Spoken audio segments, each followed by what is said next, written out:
Lihat di sini ternyata suami sudah buat di 032 begini ya. Ya, Ya. sama. Tuh. Ini Google. Ini ternyata di sebelah barat. Tapi tanah yang menjadi permasalahan. Saya mengajukan keputusan Bupati 032 tahun 2016. Ya, baik. Yang mana yang mau dicabut? Yang Yang sebelah keterangan Pak Murman yang di mana? yang di sini sebelah kanan. Yang di BAP nomor berapa? Kan di BAP di BB nomor BAP ada di BB. Ada ya. lupa. Ya saya jelaskan ya. Kalau pencabutan itu memang haknya terdakwa. Tidak apa-apa. Dalam lontaran 74 hektar ke atas. Kita ini kan berdiri di tanah yang punya aset kan. Ini kan bantah. Enggak. Maksud saya di sini lah banyak pemda. Masuk aset. Bukan. Ini ya. Terima kasih terkait permasalahan perkara tukar guling yang sedang diproses di pengadilan. Sesuai dengan perintah hakim di depan persidangan, hari ini kita melaksanakan pemeriksaan setempat.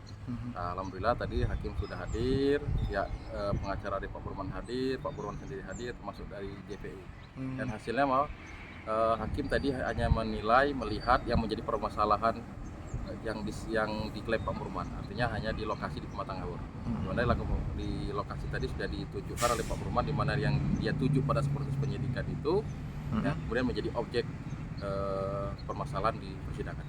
Saksi juga dihadirkan nanti Bang? Saksi hanya dari Pemda, dari BPN, dan juga hanya itu aja. Berapa titik spot yang dicek tadi Bang? Saya hanya memastikan saja memastikan. sesuai dengan peta yang dibuat oleh BPN Bengkulu Selatan. Dari pihak kejaksaan. Yang jelas surat tuntutan sudah kita baca minggu lalu, dan minggu depan ini kan agendanya pledoi. Mungkin itu menjadi bahan pledoi buat Pak Murman dan pengacara, ya silakan aja lah, kita hormat.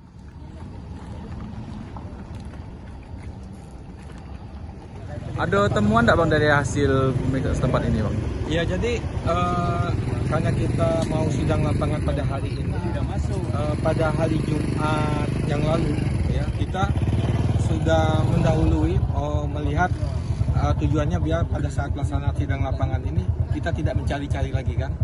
Kami mau lihat patok batas-batas patok tanah yang diberikan oleh Pak Murman kepada Pemda itu di mana saja dan itu.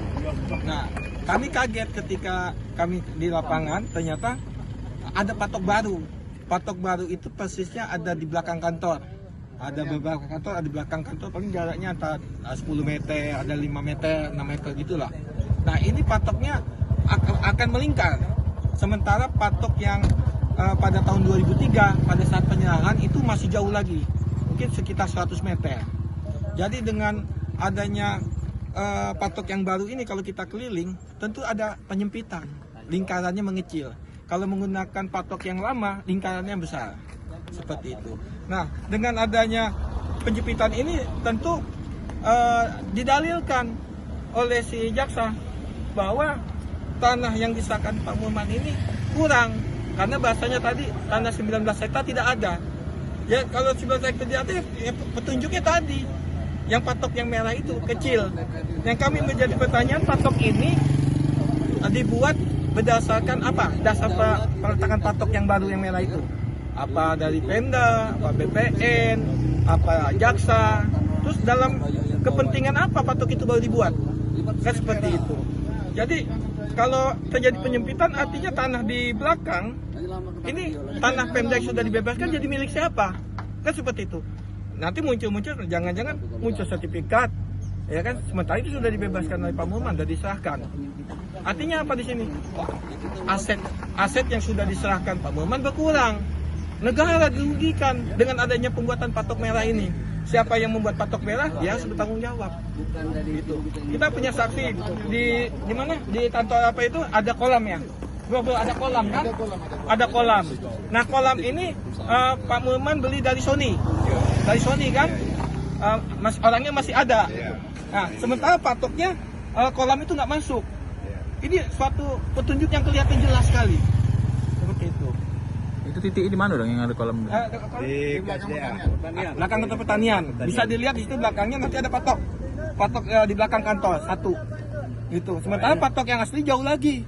Saya katakan kalau memang nantinya akan pengembalian pengukuran terhadap aset Pemda, ya, ini juga bertentangan dengan hukum. Apabila dia meminta kepada BPN Seluma, ini bertentangan dengan hukum karena batas untuk ini hanya 10 hektar. Ini kan ratusan dan harus kepada BPN, Kanwil BNPN. Nah, pengukurannya tidak sah secara hukum dan harus dilakukan permintaan itu kepada Kanwil BPN dan bertentangan dengan ATR BPN, ya. Artinya kewenangan BPN di kabupaten itu hanya berwenang mengukur di bawah 10 hektar. Kalau arealnya sudah mencapai di atas 10, ini kewenangannya udah Kanwil. Kalau udah di atas ratusan itu kementerian. Nah, jadi payung hukumnya kalau ini rekomendasi yang diukur oleh BPN kabupaten tentu cacat hukum bertentangan dengan aturan ATR BPN. Dan saya ingatkan kembali, jika data ini tidak sesuai dengan porsi, ya, berarti ada data atau tanah yang digelapkan, ya, dan artinya berlawanan dengan hukum. Dan hati-hati, menggelapkan aset negara itu bertentangan dengan hukum dan bisa ditindak secara hukum. Saya ingatkan dalam wawancara itu, ya.